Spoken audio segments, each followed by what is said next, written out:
विधानसभा निवडणुकीत लाडक्या बहिणींमुळे महायुतीची राज्यात सत्ता आली।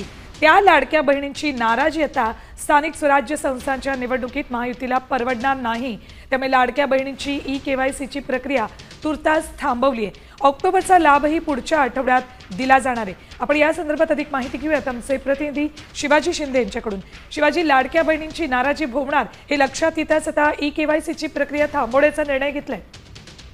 सुवर्ण, नक्कीच स्थानिक स्वराज्य संस्थांच्या निवडणुका ह्या पुढच्या महिन्यात 1-2 महिन्यात येऊ घातलेल्या आहेत आणि या सगळ्या प्रक्रियेमध्ये कुठेही लाडक्या बहिणींची नाराजी ओढावून घ्यायची नाही अशीच भूमिका सरकारची दिसते।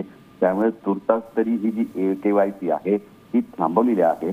आपल्याला माहिती आहे गेल्या 3-4 महिन्यापासून लाडक्या बहिणींचा लाभ अनेक बोगस लोकांनी घेतलेला आहे। त्यानंतर ई-केवायसी ही प्रक्रिया सुरू झाली आणि जवळपास राज्यभरातून 56 लाख महिलांनी योजनेसाठी अर्ज केले होते आणि यात ज्या 4 चाकी असलेल्या महिला आहेत या सगळ्यांना यातून वगळण्याची प्रक्रिया सुरू झालेली आहे। परंतु स्थानिक स्वराज्य संस्थांच्या निवडणुका आता येऊ घातल्यामुळे तुर्तास या ई-केवायसी वरती ब्रेक लावण्याचा निर्णय सरकारने घेतले असल्याची माहिती सूत्रांकडून मिळते। ठीक, धन्यवाद शिवाजी या संपूर्ण माहितीसाठी।